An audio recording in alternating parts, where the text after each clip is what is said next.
Yesterday night, Blizzard opened the first raids of Classic WoW, Molten Core and Onyxia for testing on the Season of Mastery beta servers. The SOM beta has been running for over 2 weeks now, and it went through a lot of changes during that time, some of which were expected and some of which came out of nowhere. Just a couple days ago, Blizzard enabled week 3 of the beta, bringing a whole lot of unexpected things to the game, like the complete removal of mage boosting, adding support to hardcore leveling, and obviously announcing the testing for Molten Core and Onyxia with level 60 character templates. Fast forward a couple days later, and MC and Onyxia opened as promised. I made a level 60 character and I had the chance to test the entirety of Molten Core. So without further ado, let's find out whether raiding is any harder in Season of Mastery.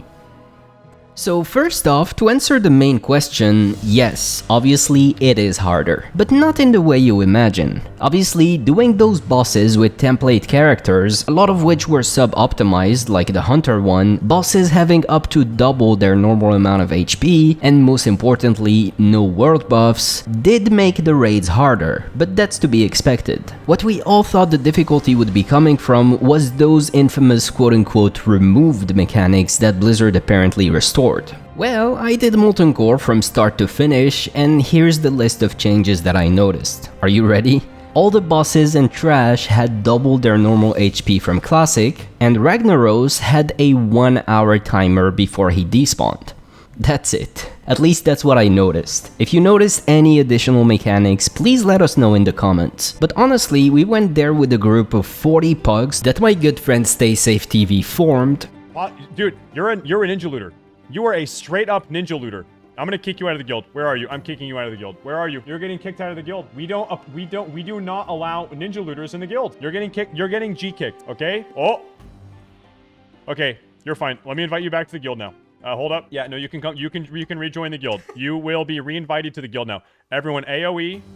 And pretty much one-shot every boss with no issue whatsoever, until we got to Ragnaros, but more about him in a minute. Even without world buffs, which as a reminder accounted for up to 50% of raid damage in Classic, we still managed quite easily. Was it harder though? Yes, definitely, and I'm sure a lot of more casual guilds will find this quite tough, and the sense of progress will be there for them. Or even for the hardcore guilds. This will be quite tough for them, undeniably. But I would say for the majority of people that will be giving Season of Mastery a shot and make it to 60, this will feel just as easy as it was in Classic WoW. Speaking of world buffs, we were curious to see whether the fire resistance world buff you could get from Lower Blackrock Spire would still work inside raids. So we went up there, mind controlled a spellbinder, went into MC, and lo and behold, it still worked. This particular world buff, which gives you 81 fire resistance, apparently isn't on the list of world buffs that are removed inside raids. Not sure if this is an oversight or if it's intended, but if I had to guess, I'd say Blizzard just doesn't care about this one in particular. Personally, I would prefer if it was removed, because you know if it's out there, people will go out of their way to get it. So let's talk about the classes. How did they feel and play? Well, I only played Hunter personally, so I can only really speak for myself here, but having no debuff limit and being able to use things like Serpent Sting felt not necessary. Again, only speaking for Hunters here, but there's a reason why Serpent Sting was chosen as an ability not to be used when there's a debuff limit. And that's because it's so weak in the first place. It's there now, you can use it, and you'd probably see a small difference, but personally, because fights were twice longer, I was running out of mana super easily, so Serpent Sting honestly wasn't worth using for me. But hey, maybe I'm wrong and I should have. I didn't hear any Warlock or Rogue being stoked that they could now use more debuffs either, probably for the same reason. Those new debuffs they can now use are weak to begin with, but hey, at least it's one more button to press, so you will not see me complain about that. I think probably the class that that would be the happiest about this debuff limit change would be Shadow Priests, if they manage to get into a raid of course, but other than that, I think for everyone else this feels like such a minor change. When it comes to the DPS rankings, it's pretty much what we were expecting. Warriors and rogues fighting for the first spots, mages were quite high too, since mages doesn't scale a lot with gear, so it's really good early on when nobody else has good gear, and warlocks and hunters were somewhere in the middle. We did have a shadow priest and a boomkin just to see how they did, and as expected, nothing crazy really. But let's talk about the bosses now. So I'm not gonna talk about all of them, just the ones that are noteworthy. So the first ones like Lucifron, Magmadar, Gar and whatnot, all of those were super easy. We barely noticed any difference. Although because all of them had double HP, I personally was running out of mana all the time. So I did use a lot of mana pots for every fight pretty much. And I'm sure all the other mana users did too. Interestingly enough, the first boss that showed some flicker of challenge for us was Sulfuron Harbinger. You know, the boss that feels like it's part of the trash normally. Well, he did make us sweat a little bit, but I think that's mainly a beta thing. Because of the templates Blizzard gave us, nobody was hit capped, so everyone's interrupt was missing. So his mobs were healing like crazy. Add to that the fact that they have double the HP, and you see why the fight lasted for a good 6 minutes for us. Other than that, all the other bosses felt quite the same to be honest, with the exception of being longer in duration because of the double HP. But double of 30 seconds is only 1 minute, so who cares really? Until we got to Ragnaros, and that's when we faced our first and ultimate roadblock.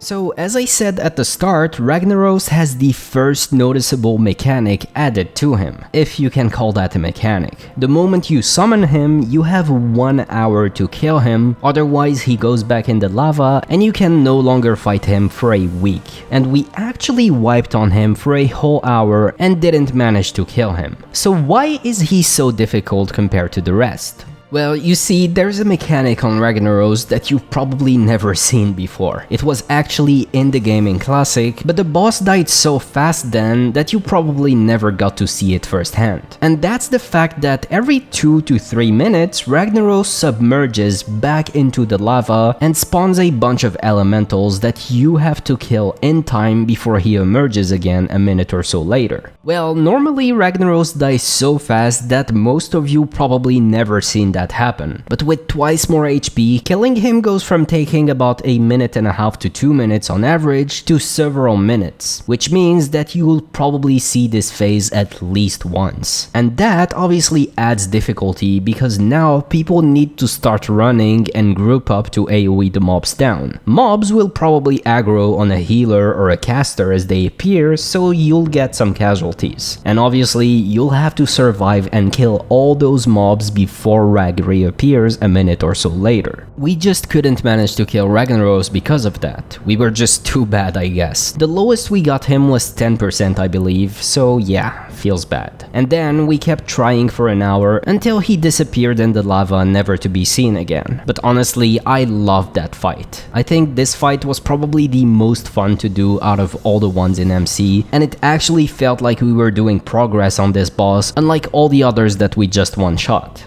Then, obviously, there's Onyxia. Unfortunately, I did not get the chance to do Onyxia, but a lot of people did. Onyxia also has double HP, and the consensus is that it's basically the same fight, but longer, as expected. So this implies that she will be in her air phase for way longer, meaning that you'll see flame breaths happening way more often, which is probably the deadliest ability on Onyxia. How you deal with it is you're supposed to stand on a side where she's not facing.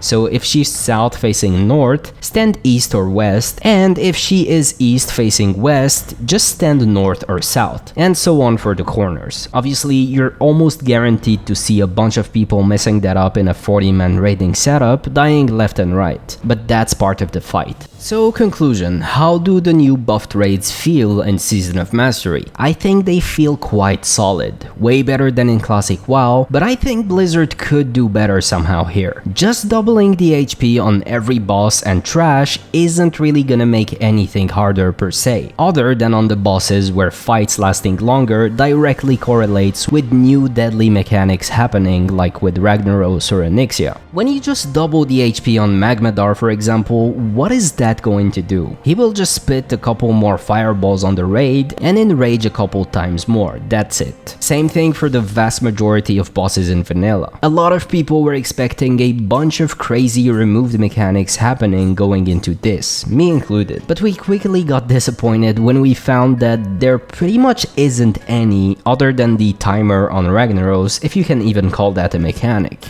Stay Safe suggested an interesting thing on Barongeddon. For example, have 2, 3 or even 4 players getting the bomb at once instead of just one. That would make this fight feel even more claustrophobic than it already is. But yeah, just small things like that would go a long way into making Season of Mastery raiding just a bit more challenging. But I'm sure it's already challenging enough for a lot of players. So what do you guys think? Should Blizzard make raiding harder, or is it fine now with these changes? Let us know in the comments. With that, that's everything I have for you today. As always, thank you all so much for watching. I hope you guys enjoyed this video. If you did, remember to give it a like and subscribe to the Classic WoW Curios channel for more content like this. I will see you guys in the next one very soon. Bye for now.